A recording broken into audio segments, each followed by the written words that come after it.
नाभि कमल में विष्णु और लक्ष्मी का वास, और हृदय कमल में शिव और पार्वती का वास, और यहाँ कंठ में जो है वो आद्या महाशक्ति का वास, और यहाँ स्वयं दोनों आंखों के मध्यभाग में जीवात्मा बैठी है। लेकिन इन नीचे के कमलों में ऊपर की छाया है, उस छाया में छाया है, उस जीवात्मा के प्रकाश में उस ऊपर की छाया का यानी कमल के अंदर गणेश जी का दर्शन, ब्रह्मा और सावित्री का, और नाभि कमल में विष्णु और लक्ष्मी का, और हृदय में शिव और पार्वती का, और कंठ में आद्या महाशक्ति का छाया के रूप में साक्षात्कार होता है। सही रूप नहीं, वो तो उनका रूप तो ऊपर का ही है, लेकिन शरीर में कमलों में छाया पड़ी हुई है, और सूरज के जीवात्मा के प्रकाश में वो छाया दिखाई देती है। तो योगियों ने इस छाया का अनुभव कब किया? जब सतयुग त्रेता और द्वापर, जब शरीर में ताकत थी, अनुकूल साधन थे, गृहस्थ आश्रम परिवार अनुकूल था, खान पान पर पूरा नियंत्रण था, इंद्रियां उस समय पर दमन में थी, तब ये सब चीजें आपके लिए थी। लेकिन ये कलयुग में सब वर्जित कर दिया गया। ना बुरा चक्र का साधन, ना इंद्रिय द्वार का साधन, ना नाभि कमल का साधन, और ना मतलब हृदय का साधन, ना वो कंठ का। अब जीवात्मा जहाँ बैठी है, नीचे के साधन सब छोड़ दीजिए और यहीं से ऊपर चल जाएगा।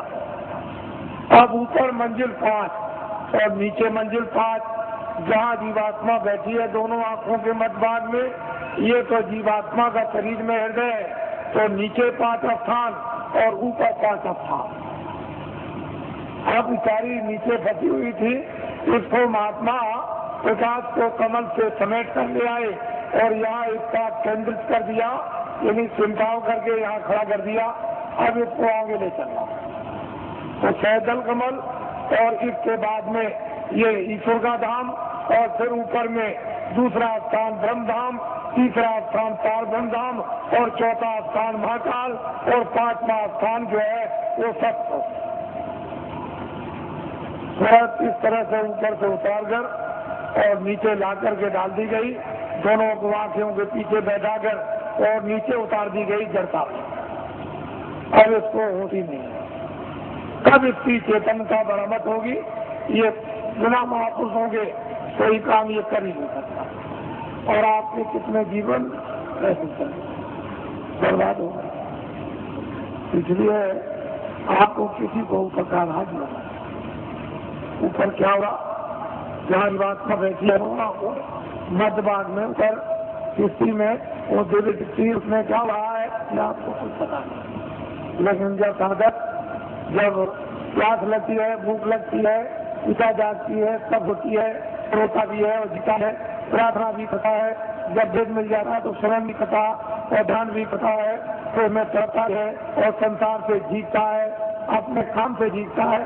तो कभी उसी दिनों में, महीनों में उसका काम बनना शुरू होता है, क्योंकि महापुरुषों की जब दया समावेश और सहयोग जब उसको मिलने लगेगा जल्दी काम हो जाएगा, फिर देर नहीं लगेगी।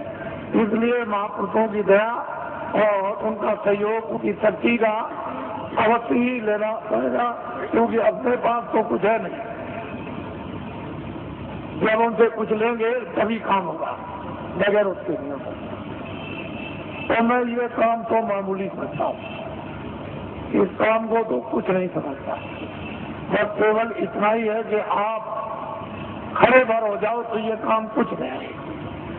ये भौतिक काम, सांसारिक काम, गृहस्थी का काम, खेती का काम, दुकान का काम और दफ्तरों का काम, ये काम कुछ नहीं है। इसको तो आप करो निमित्त मात्र,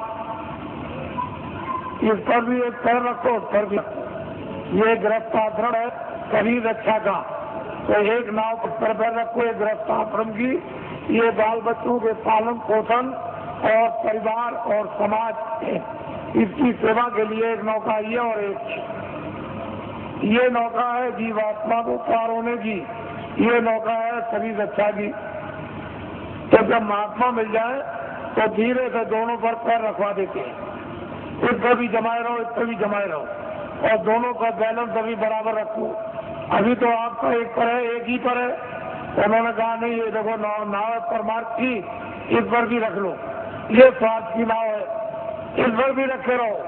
इस पर तो धीरे धीरे अपने उपदेश के द्वारा और दया के द्वारा और शक्ति के द्वारा धीरे धीरे वो जो स्वार्थ की नाव है सांसारिक, उसका जरा सा पैर का हल्कापन और परमार्थ पर जरा बदल ला दिया। मैं आपकी स्वाभाविक जरा ऐसा ऐसा इन इच्छा नहीं, अरुचि होने लगी तो धीरे धीरे धीरे धीरे उस पर जमा होने लगा। शरीर की ताकत का एक पर जमा हो, अब वो इस तरह का आपका हो जाएगा कि इस पर तो जमा हो गया और ये निमित्त मात्र रह गई। और जब तक रहो तब तक ये निमित्त मात्र बस लीजिए, तो ये अंदर में उस पर जमाव कर लो और ये तुम्हारा इसको बिगाड़ना नहीं।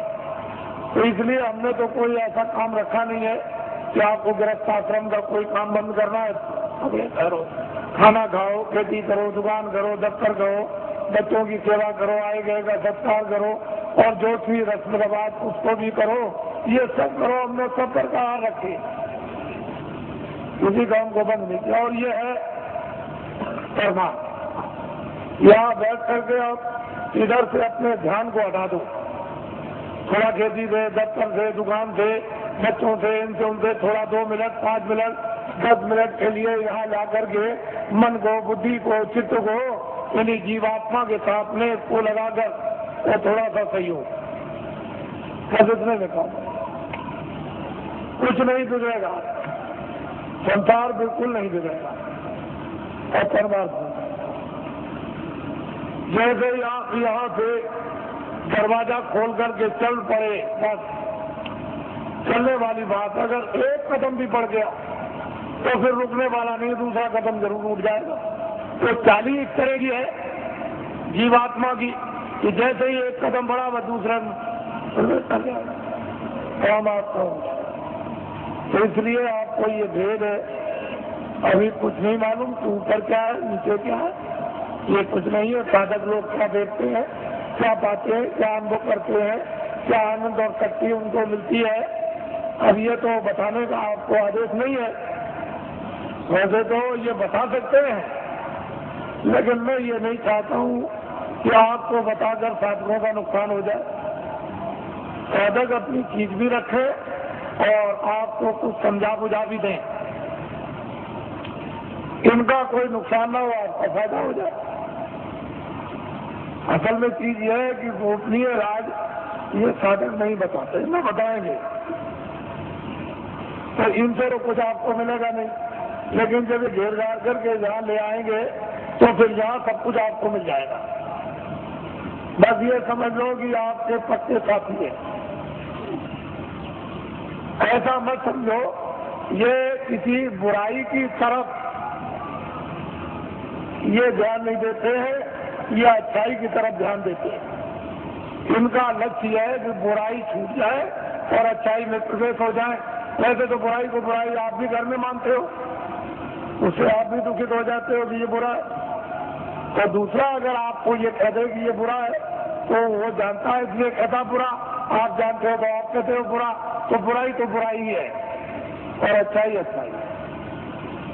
इसलिए बुराई की तरफ ध्यान नहीं देते, ये तो चाहते हैं कि बुराई हट जाएगी, अच्छा जाएगा, ये लगता है। तो ये पक्के आपके साथी यानी दोस्त सहयोगी, इनको अपना समझना चाहिए और असली जगह पर पहुंचा दे। इससे बड़ा परोपकारी कौन हो सकता है। तो ये सब चीजें सामाजिक